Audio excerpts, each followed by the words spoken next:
ஓம் சாய்ராம். உங்களுக்கு லட்சமா பணம் சேரணும் ஆசை இருக்கா? உங்க கையில வந்து பாத்தீங்கன்னா லட்சக்கணக்கான ரூபாய் உங்க கையில இருக்குமா அப்படின்னா இந்த ஒரு சின்ன எளிய தாந்திரிக பரிகாரத்தை மட்டும் செஞ்சு பாருங்க. நான் சொல்ற இந்த நேரத்துல நீங்க உண்டியல ₹1 போட்டா கூட போதுங்க. தினமும் ஒரே ₹1 மட்டும் அந்த உண்டியல போட்டுட்டே வாங்க. உங்க கையில புயல் வேகத்துல லட்சமா பணம் சேருங்க. அந்த அளவுக்கு ஒரு அற்புதமான ஒரு பரிகாரத்தை தான் இந்த வீடியோல பார்க்க போறோம். வாங்க வீடியோக்குள்ள போலாம். அதுக்கு முன்னாடி நீங்க இப்பதான் நம்ம சேனலுக்கு ஃபர்ஸ்ட் டைம் வந்திருக்கீங்கன்னா மறக்காம நம்ம சேனலை சப்ஸ்கிரைப் பண்ணிக்கோங்க. எல்லாருக்குமே ரொம்ப ஆசை என்ன, பணத்தை எப்பாடுபட்டாவது கஷ்டப்பட்டு சம்பாதிச்சு சேமிச்சிடணும் அப்படிங்கிறது தான் வந்து எல்லாருடைய ஆசை. அந்த பணத்தை வச்சுட்டு நம்ம குழந்தை குட்டிலாம் நல்லபடியா படிக்க வைக்கணும், அவங்களுக்கு சொத்து சேர்க்கணும், நாமளும் வசதி வாய்ப்போடு இருக்கிறதுக்கு ஒரு சொந்த வீடு, சொந்த காரு, ஒரு மற்றவங்க மதிக்கிற அளவுக்கு நம்ம கையில பணம் இருக்கணும் அப்படிங்கிறதாங்க எல்லாரோடைய சின்ன கனவு. இந்த கனவு நிறைவேற இந்த ஒரே ஒரு தாந்திரிக பரிகாரத்தை செஞ்சு பாருங்க. உங்க கையில மிக விரைவில் பணம் வந்து சேருங்க. அந்த அளவுக்கு ரொம்ப எளிமையான பரிகாரம் தான். இந்த நேரத்தில் நீங்கள் உண்டியலில் வெறும் ₹1 போட்டா கூட சரியா அந்த பணம் வந்து பாத்தீங்கன்னா உங்களுக்கு ₹1,00,000 உங்கள் கையில் வந்து சேருங்க.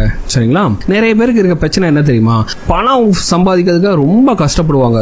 உண்மையாவே சொல்லணும்னா அவங்க ரொம்ப கஷ்டப்பட்டு உழைப்பாங்க, எல்லாமே செய்வாங்க. ஆனா வந்து பாத்தீங்கன்னா பணம் வந்து வரும், அதே நேரத்தில் செலவாயிடும், இல்ல அவங்களோட உழைப்புக்கு தகுந்த பலன் வந்து கிடைக்கவே கிடைக்காது. ஆனா ஒரு சில பேருக்கு வந்து பாத்தீங்கன்னா அதிர்ஷ்ட கைன்னு சொல்லுவாங்க. ஒண்ணுமே செய்ய மாட்டாங்க, சிம்பிளா ஏதாச்சும் ஒரு வேலை செய்வாங்க, அது வந்து நல்ல பணம் வரும். அதே போல நீங்களும் அதிர்ஷ்டமாக மாறணும் அப்படின்னா இந்த பரிகாரம் உங்களுக்கு கண்டிப்பா உதவுங்க.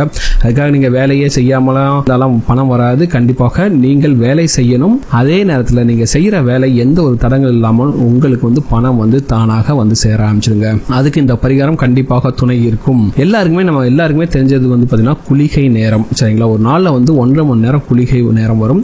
இதுல குளிகை நேரம் வந்து பாத்தீங்கன்னா அந்த நேரத்தில் நீங்க எது செஞ்சாலும் சரி அந்த செயல் வந்து நீங்க திரும்பவும் வாழ்க்கையில செஞ்சுக்கிட்டே இருப்பீங்க. சரிங்களா? அதனாலதான் குளிகை நேரத்தில் வந்து கடன் வாங்குவது கூடாது அப்படின்னு சொல்றது காரணமே அதுதான். ஏன்னா குளிகை நேரத்தில் நீங்க ஒரு தடவை கடன் வாங்கினா திரும்ப நீங்க கடன் வாங்கிட்டே இருக்கணும் அப்படிங்கிறது ஐதீகம். சரிங்களா? அப்படிப்பட்ட குளிகை நேரத்தை நமக்கு பயனுள்ளதாக எப்படி மாத்தணும் அப்படின்னு பார்க்க போறோம். சரிங்களா?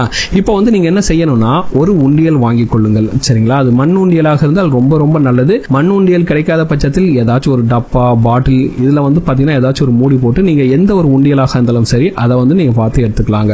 எந்த நாள்ல வேணா நீங்க ஆரம்பிக்கலாம். ஆனா அஷ்டமி, நவமி, கரிநாள் இல்லாத ஒரு நல்ல நாளா பார்த்துட்டு நீங்க வந்து இந்த சேமிப்பை துவங்கலாம். சரிங்களா? இப்போ வந்து அந்த உண்டியல வந்து எப்படி பணத்தை போறது? சரிங்களா? இப்போ வந்து பாத்தீங்கன்னா என்னைக்கு நீங்க ஆரம்பிக்க போறீங்களோ அந்த நேரத்தில் நான் இப்போ வந்து இந்த வீடியோல காட்டுறேன் பாத்தீங்களா, இந்த நேரம்லாம் பாத்தீங்கன்னா குளிகை நேரங்க. சரிங்களா? காலையில இருக்கக்கூடிய, மதியம் இருக்கக்கூடிய, சாயந்தரம் இருக்கக்கூடிய குளிகை நேரம். இந்த நேரத்தில் நீங்கள் முதலாக நீங்க ஆரம்பிப்பீங்க பாத்தீங்களா, அப்போ வந்து அந்த உண்டியல கொஞ்சோண்டு பச்சை கற்பூரத்தை போட்டுட்டு ₹1 நாணயமாச்சும் இருந்தாலும் சரி, இல்ல ₹100 இருந்தாலும் சரி, உங்களால என்ன முடியுமோ அந்த பச்சை கற்பூரம் ஃபர்ஸ்ட் போறீங்களா, அதுக்கடுத்து அந்த உண்டியல்ல போட ஆரம்பிச்சுங்க. சரிங்களா? இந்த நேரங்கள் எல்லாமே குளிகை நேரங்கள் தான். இந்த குளிகை நேரத்தில் நீங்கள் தினந்தோறும் அது ₹1 இருந்தாலும் சரி அந்த ₹1 நீங்க போட்டுட்டே வரும்போது பாத்தீங்கன்னா உங்கள் வாழ்க்கையில் பணம் பல வழியிலிருந்து வந்து நீங்கள் வந்து மிகப்பெரிய அளவில் பணத்தை சம்பாதிப்பீர்கள். சரிங்களா? நீங்க ₹1 தான் போறீங்க அப்படின்னு நினைக்காதீங்க. அந்த ₹1 கண்டிப்பாக உங்களுக்கு ₹1,00,000 மாறி வரும். சரிங்களா? இப்போ உண்டியல் வந்து நிறைஞ்சிச்சு. சரிங்களா? ஏன்னா போட்டுக்கிட்டே இருக்கும்போது உண்டியல் வந்து நிறைஞ்சிச்சு, உள்ள இருக்க பச்சை கற்பூரம் பாத்தீங்கன்னா கரைஞ்சிருக்கும். அப்போ வந்து என்ன பண்றது அப்படின்னா அந்த உண்டியலில் இருக்கக்கூடிய பணத்தை எடுத்து உங்களுடைய தேவைக்காக பயன்படுத்திக் கொள்ளுங்கள். அதுல ஒரு சின்ன தொகையை வந்து தான தர்ம காரியத்துக்கு பயன்படுத்துங்கள். சரிங்களா? இப்படி நீங்க வந்து அந்த மிச்சம் இருக்க காசை வந்து நீங்க செலவழிக்கணும்னா அவசியம் கிடையாது. கண்டிப்பா அதை நீங்க வந்து பேங்க்ல டெபாசிட் பண்ணலாம், மியூச்சுவல் ஃபண்ட்ஸ்ல போடலாம், இல்ல தங்க நகை சீட்டு சேர்க்கறதுக்காக போடலாம். இந்த மாதிரி நீங்கள் அதை பயன்படுத்திக் கொள்ளும் போது அதுல இருந்தும் பாத்தீங்கன்னா உங்களுக்கு பணம் வருங்க. சரிங்களா? அதே போல இப்போ ஒரு தடவை உண்டியல் வந்து நிறைஞ்சாச்சு, அதுக்கடுத்து அந்த இருக்க பணத்தை எடுத்து நீங்க இன்வெஸ்ட் பண்றீங்க, இல்ல செலவு பண்றீங்க, அதுல ஒரு சின்ன தொகையை வந்து தான தர்ம காரியத்துக்கும் பயன்படுத்துறீங்க. இப்போ வந்து திரும்ப ஆரம்பிக்கணும்ல, அப்போ புது உண்டியல் வாங்கினாலும் சரி, இல்ல இதே உண்டியல வந்து திரும்ப பயன்படுத்தினாலும் சரி, அது உங்களுடைய விருப்பம். அதே போலதான் முதல் நாள் ஆரம்பிக்கும் போது குளிகை நேரத்தில் ஒரு அஷ்டமி, கரிநாள், நவமி இல்லாத ஒரு நாள்ல வந்து நல்ல நாள் எடுத்துக்கிட்டு ஒரு குளிகை நேரத்தில் ஃபர்ஸ்ட் பச்சை கற்பூரத்தை போட்டு அதுக்கடுத்து ₹1 நாணயத்தை போட்டுவிட்டு தினம்தோறும் இந்த குளிகை நேரத்தில் உங்களால் முடிந்த பணத்தை போட்டு கொண்டு வந்தாலே போதுங்க.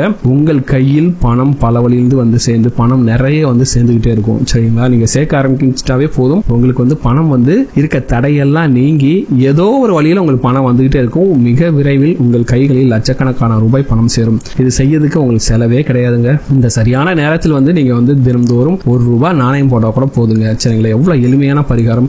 நம்பிக்கையோட செஞ்சு பாருங்க. கண்டிப்பாக இந்த பரிகாரத்தை செஞ்சுட்டு நீங்கள் உழைப்பதற்கு உங்களுக்கு பணம் வரக்கூடிய வழிகளில் முயற்சியை செய்யுங்கள். உங்கள் முயற்சி வந்து பாத்தீங்கன்னா கைகூடும். சரிங்களா? அது வந்து கண்டிப்பா நடக்கும். இந்த வீடியோ உங்களுக்கு பிடிச்சிருக்கு நம்புறேன். ரொம்ப எளிமையான இந்த பரிகாரத்தை உங்களோட ஃப்ரெண்ட்ஸ் எல்லாரும் கூட ஷேர் பண்ணுங்க. இந்த வீடியோ உங்க ஃப்ரெண்ட்ஸோட ஷேர் பண்ணுங்க, லைக் பண்ணுங்க, கமெண்ட் பண்ணுங்க.